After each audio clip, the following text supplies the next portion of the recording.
What's going on, everybody? Welcome back. Your boy Calypso here to give you guys an update on what's going on with the Twin Cities. It's been a minute since I haven't made a video like this, so bear with me. What is going on here? So a lot of you guys know that I be posting it on Instagram.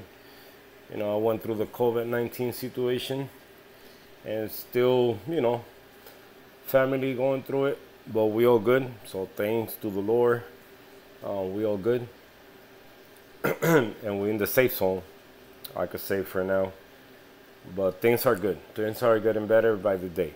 Due to all that situation going on, I was lacking on taking care of the tanks and not doing what I usually do, and it's keeping my levels where they need to be, feeding the tank as often that I do. And when you do things like that, so things start happening in the tank, and you will realize it once you get up close to the tank and see what's going on. So while I was going through that, like I say, lacking on maintenance and feeding, I lost a couple corals. I lost, well, not lost completely, but Drama D Blasto. I lost a couple heads from that. I lost a head from my other blasto right there. And this time pretty much everything is like thriving the way it's supposed to. I noticed my Setosa has some die off in a couple pieces. My purple stylo in the bottom has a little bit of die off there. But other than that, this tank is thriving. It's just flowing. Ain't much I gotta do to this tank, just clean the glass and here and there organize a couple corals that get knocked off by the fish or by the hermit crabs or snails or whatever. But things are doing good. Mandarin's still going. My wrasse is still going. My firefish. Everybody in this tank is doing amazing. In this tank, in the other hand, excuse me, like I say, I lost a couple things. I lost, I still got a couple pieces alive in that acro right there. Hopefully, whatever skin is left, it's gonna grow back. I'm not gonna remove it yet until I see everything dead completely. But that part right there is that one is not doing so great.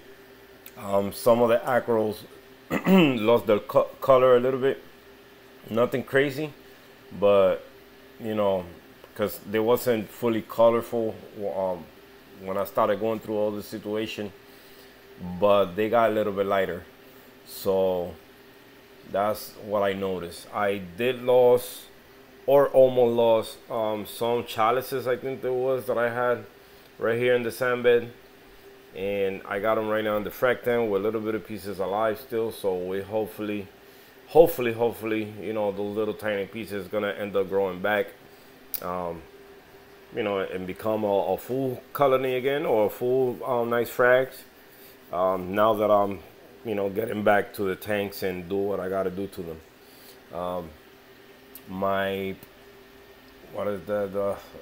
It's a lot going on. It's a lot going on, and it's hard to keep track with, especially when you have two systems.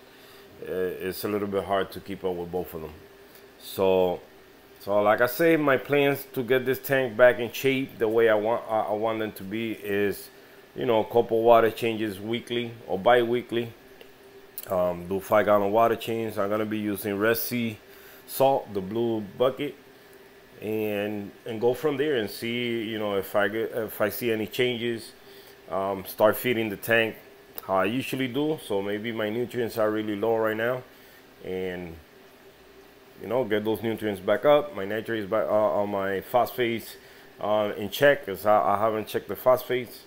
Probably they really low also, or probably not detectable, since I'm not feeding the tank as often I used to. But you never know. You never know. But things other than that, on the other hand, things, for the most part, are doing okay. I can't complain. And in this tank, all the fish are still alive. The only thing that I started having problems once my alkalinity dropped below 7. At some points it dropped below 7, or a lot of times was at 7, 7.5. My anemones started reacting to it, my rock flower anemones. You guys can see right now I only have one left here, and I got all the 3 that are in the frac tank.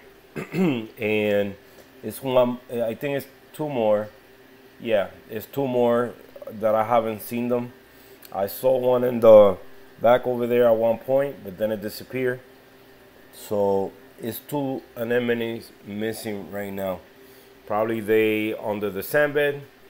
And let's hope, you know, now that we're gonna start getting the tanks back in shape, that, you know, they're gonna show up eventually and come back around once I, you know, start keeping alkalinity in check and all those stuff in check. So, you know, filtration wise, let me turn on the light. Things haven't changed down here. Still running the refugium, the reactor with phosphate remover and carbon. The skimmer, I just turned it on again yesterday. I didn't want to turn it on because you guys know I was having issues with light here in this room. I was having a little issue with light. We still haven't figured out exactly what happened here in the living room. You know, we lost electricity here, so that's something that I gotta talk to my landlord about and see, you know, if we could figure out what happened, because I almost lost everything. So, you know, we go from there once I talk to the landlord about it. But, you know, yesterday, like I said, I didn't want to turn on the skimmer, and then something happened with the light again while the landlord was on vacation. So they came back 2 days ago, so I turned it on, and now, you know, we just, you know, start skimming stuff out of the water and get this baby back in track. So that's what I'm doing today. You know, I got a mission in my hands. Yesterday I did maintenance on this tank. I didn't record it. I cleaned the glass, stirred the sand. You know, everything is looking spotless right now. A little bit clean up the power heads, nothing crazy. I didn't took them out. I just brushed the algae off of it. Cleaned the rocks. Any algae I saw growing on the rocks, I removed it. And that's about it. Cleaned the sump. All the detritus that was collected in the sump, I removed it. And now, like I said, just getting things back on track. So today, what I'm planning to do is I'm gonna do a water change on both systems. The frac tank, I did a live stream yesterday where I was cleaning the top part. Now today I gotta do the sump. I gotta work on the lights because I'm gonna do some upgrade on the light so I can have better lighting on that tank for now in the meantime. And that's my plan for today. You know, I'm still planning. I got this baby right here, and I keep saying I'm gonna try to make this one system. So the frac tank is gonna go in there, this tank is gonna go in there, and this tank is gonna stay by itself, but it's gonna be connected to that system. So stay tuned for that video. All right, guys. So, you know, do yourself a favor, stay safe, stay healthy, protect yourself, protect your loved ones, and I see you guys in the next video. All right, guys. So stay tuned. See you guys in the next one. Hasta la próxima. Yo voy Calizos out. See you guys.